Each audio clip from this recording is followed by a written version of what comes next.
जहाँ कॉमर्स के business management के बहुत अच्छे प्रोफेसर थे, वह हाई कोर्ट के वकील भी थे साथ साथ। और जस्टिस सव्यसाची जो सुप्रीम कोर्ट के चीफ जस्टिस बने बाद में, उनके वहाँ पर हाई कोर्ट में जूनियर रहे स्वामी, और एक बहुत ही बड़ा व्यक्तित्व उनका वहाँ पर बन गया था। और उसी दौर में उनके अंदर विचार जागे और वे स्वामी इंद्रवेश जी से गुरुकुल झज्जर में, जैसे स्वामी प्रणवानंद जी बता रहे थे, वो आकर के उनसे मिले और श्याम और इंद्र ये दोनों, इनकी पूरी कहानी बनती है। मिलने के बाद ये अध्याय शुरू हो गया। 1966 में वो गुरुकुल में आए सबसे पहले, फिर चले गए और जाने के बाद स्वामी इंद्रवेश जी ने कहा तो 4000 रुपये मासिक भेजते थे स्वामी जी के पास, ताकि अपना आंदोलन का जो ये ढांचा है इसको खड़ा किया जाए। तब इंद्रवेश जी ने कहा कि पैसे से बात नहीं बनेगी, तो आपको अपना जीवन लगाना पड़ेगा और आप स्वयं छोड़ करके लौट आओ। तब वो आए और अपना इस्तीफा भी देखे नहीं आए, बाद में कॉलेज वापस लौटे ही नहीं उसके बाद, और फिर इस रास्ते चला गया। आप देखिए एक आदमी कितने बड़े सिस्टम से आता है, कॉलेज की ऊंची से ऊंची शिक्षा, बहुत ही संपन्न परिवार, सैकड़ों करोड़ रुपए की प्रॉपर्टी बहन जी की, सुषमा राव की, यहीं पर जहां पर राजीव गांधी का फार्म है उसके पीछे उनके फार्म हाउस थे। और वो बड़ी बहन थी स्वामी जी की, जिन्होंने उनको पाला, जिन्होंने उनको बड़ा किया। इनके खुद मामा के बेटे मध्य प्रदेश के मिनिस्टर रहे रमेश राव बहुत देर तक। और उसके अतिरिक्त भी बिड़ला जैसे परिवारों के साथ संबंध होने से उस जमाने में कितनी बड़ी बड़ी इनको ट्यूशन फीसें मिलती थी, किंतु वो व्यक्ति हृदय में एक आग जो थी गरीब के प्रति, इस देश के जो है शोषित के प्रति, मानव अधिकारों के प्रति, वो लेकर के वो निकले और हरियाणा के अंदर आ गए। और वो दिन है उसके बाद वो वापस नहीं लौटे। पूरी जिंदगी ये हरियाणा के पत्थर खदानों के साथ यहाँ बैठे हुए। धूमदास का केस बनवाया भजनलाल ने उनके ऊपर मर्डर का, वो ऊपर से खान गिर गई, मजदूर नीचे दब गया। मजदूर के जो खान के मालिक थे उन पर केस नहीं पड़ा, वो छोड़ दिए, क्योंकि वो भजनलाल से मिलकर पैसा देकर के अपनी फ्री हो गए। किंतु स्वामी जी के ऊपर एज ए MLA उन पर केस बना मर्डर का, और हरियाणा भवन उनका सामान आकर के पुलिस ने नीचे फेंक दिया कि आपको गिरफ्तार कर रहे हैं। किंतु स्वामी जी बिल्कुल निडर रहे और थोड़े दिनों में 22 कोर्ट को उनको छोड़ना पड़ा, क्योंकि कोई भी वहां पर आई विटनेस या कोई सिस्टम नहीं था जिससे उनके ऊपर ये दोष लगता। तो शुरू से ही उन्होंने संघर्ष शुरू किया। तो इतना ऊंचे स्तर से एक व्यक्ति बिल्कुल गरीब से गरीब आदमी के साथ जुड़ गया। और मेरे पास लगभग 150 बिंदु ऐसे हैं जिनको मैं सुनाने लगूं तो एक एक कहानी इतनी लगेगी आपको कि ये हिस्ट्री इतनी बड़ी। 1968 के अंदर कुरुक्षेत्र से दिल्ली की पदयात्रा लेकर चले इंद्रवेश जी और अजमेर, 200 नौजवान उनके साथ थे। और यही लाल किले के सामने हाथों में मशाल, रात के अंधेरे में जलती मशाल लेकर के उन्होंने संकल्प किया था कि जब तक ये गैर बराबरी रहेगी, ये विषमता रहेगी, ये समाज में जातिवाद रहेगा, ये आपस में भेदभाव रहेगा, हम लोग इसके लिए अपनी जिंदगी भर लड़ते रहेंगे।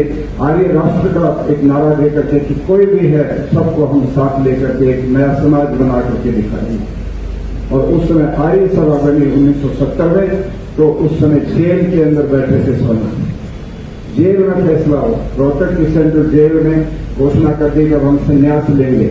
उससे पहले भगवान कपड़े तो पहनते थे पर सन्यासी नहीं बने, वो नैष्ठिक ब्रह्मचारी बने। और 7 अप्रैल 1970 को रोहतक में सन्यासी बने। उस समय वो दृश्य बड़ा देखने वाला था। मैं खुद उस समय कॉलेज में हम पढ़ते थे और वहां गए और स्वामी अग्निवेश जी ने जब उसने भाषण दिया तो लोगों की आंखों से धारा बहने लगी। और वो राम प्रसाद बिस्मिल का बड़ा ही भावनापूर्ण उन्होंने वहां पर शेर सुनाया, हम भी आराम उठा सकते थे घर पर रहकर, हमें भी पाला था माँ बाप ने दुख से सहकर, वक्त रुखसत इतना भी नहीं आए कहकर, आंख से आंसू जब आए बहकर, केवल उन्हें ही समझ लेना जी रहा।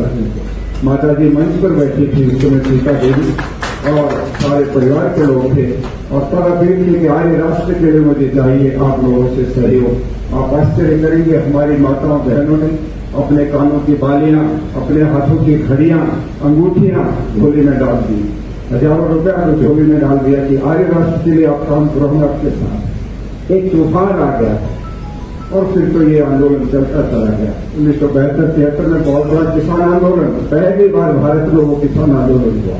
आप इतिहास पढ़ लेंगे बेशक, तो बिहार के जो स्वामी सहजानंद के अतिरिक्त यदि किसी और दूसरे आंदोलन से शुरुआती तो 73 में इंद्रवेश जी ने भूख हड़ताल की थी बहुत कलम से होता, जिसमें अकाली दल के 23 MLA उनके साथ बैठे और विज्ञान भवन में पूरे देश के खाद्य मंत्रियों की, कृषि मंत्रियों की बैठक इंदिरा गांधी ने बुलाई। तब 76 रुपये से 105 रुपये का जो किसान का जो भाव था गेहूं का वो घोषित हुआ। तो सारी रचना में अग्निवेश की सबसे अग्रणी रहते थे। मैं इतने आंदोलन गिनाऊंगा आपको। सूचकवास के भीड़ में हरिजनों का जो है जमीनें नहीं मिल रही थी, उस पर हरिजनों को साथ लेकर हजारों लोगों को सूचकवास की भीड़ पर कब्जा करवाने में चले गए, जेल गए, फिर बाहर आ गए। इस तरह से कितने ही अध्यापकों का 40 दिन सारे हरियाणा के स्कूल बंद हो गए, स्वामी जी 40 दिन जेल में पड़ गए, अध्यापकों के साथ जेल चले गए। तो एक बहुत बड़ा क्रांतिकारी व्यक्तित्व उनका रहा है।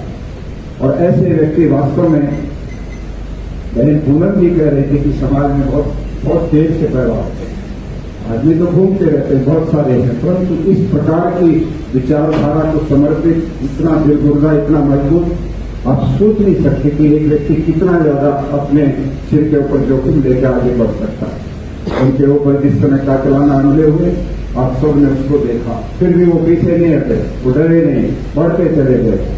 और मॉब लिंचिंग जिसको लेकर के आज कानून की बातें होती हैं, वो वहां पर मॉब लिंचिंग करके उनको घेरा लोगों ने और उनके साथ लाभ घूसों से और मारपीट से, केवल इसलिए कि 50,000 आदमी जो आदिवासी की जमीन के सवाल पर स्वामी जी बोलने जा रहे थे, कोई किसी की पार्टी के खिलाफ बोलने नहीं जा रहे थे। इसलिए उनके जो आंदोलन है और पूरे विश्व में जिस चीज को वो बढ़ाना चाहते थे, सांप्रदायिक सौहार्द, ये हमारे जितने धर्मगुरु बैठे हुए हैं कि कोई वैसे नहीं कि यहाँ अपना भाषण देने के लिए आए।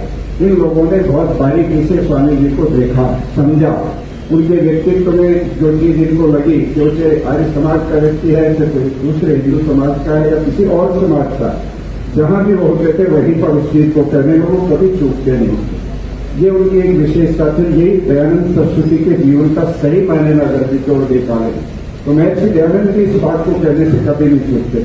यहाँ फादर बैठे हैं, मुझे याद है उनके जीवन की घटना। तो उनके व्याख्यान में एक पादरी जो थे वो आते थे, बैठते थे। एक व्याख्यान में देखा कि उस शासन को पादरी जी आज नहीं है। उन्होंने कहा पादरी जी आज सुनने नहीं आए भाषण। उन्होंने कहा उनको बुखार हो गया, वो आज नहीं आए, वो चर्च में है। बोले चलो आज व्याख्यान चर्च में ही करेंगे, उनका कुशल क्षेम भी पूछेंगे। और स्वामी जी 500 लोगों को लेकर के चर्च में चले गए और वहीं जाकर के उनका कुशल क्षेम पूछा और उसके बाद फिर अपने प्रवचन में लगे।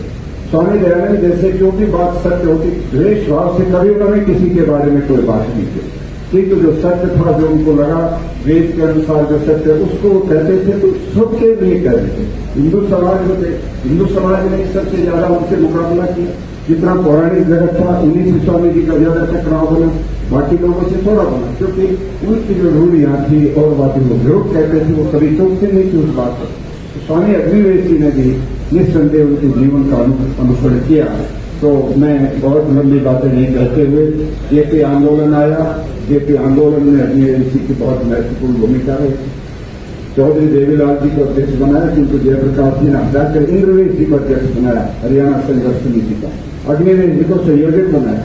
ये बेलाग और बेदाग आदमी है, इनको चोरों पे तो आरोप लग सकते, कोई परिवार का, कोई दूसरा तीसरा, ये चलाएंगे इस आंदोलन को। उसके नेता रहे वो पूरे आंदोलन के। और उनके अंतर्राष्ट्रीय स्तर पर अगर हम देखते हैं तो 10 राष्ट्र अध्यक्षों के साथ वो निवानो पीस फाउंडेशन जो जापान का था उसके ज्यूरी के मेंबर रहे स्वामी जी, जो 1 करोड़ रुपए एक साल में किसी विशेष व्यक्ति को इनाम के तौर पर पारितोषिक देते थे, जिसमें नेल्सन मंडेला, ब्रेजिनेव, इस प्रकार के लोग भी उसके मेंबर थे। वहां पर बैठ करके वो इस चीज में निर्णय में उनकी भूमिका रही। वो यूएनओ के अंदर कंटेम्परेरी फॉर स्लेवरी नाम के ट्रस्ट के 9 साल तक अध्यक्ष रहे। तो भारत सरकार ने नाम नहीं भेजा उनका, उन्होंने अपने दम पर 1,75,000 बंधुआ मजदूरों को छुड़वाकर उनको पुनर्वास के लिए सरकारों से लड़कर सुप्रीम कोर्ट पर मुकदमे डालकर जो पहचान बनाई थी, उस पहचान के बल पर 5 लोगों का जो ट्रस्ट था, वो जो पूरी दुनिया की स्लेवरी के खिलाफ काम करता था, उसके स्वामी जी हर 3 साल के बाद चेयरमैन निश्चित हुए। 9 वर्ष तक अध्यक्ष रहे उसके। और हजारों करोड़ रुपया दुनिया के में जहां जहां रास्ता है उस ट्रस्ट की ओर से वहां पर पैसा वो भिजवाते थे, वहां के संगठन लेते थे। तो कितनी बड़ी पहचान कोई व्यक्ति अपनी जिंदगी में बना सकता, अपने संघर्ष के बल पर इस स्वामी अग्निवेश जी से हमको सीखने को मिलता। इस तरह से मैं इस विस्तार को समाप्त करते हुए, क्योंकि मेरे विचार था कि पूरा जीवनी जो है स्वामी जी की जरूर सुनाई जाए।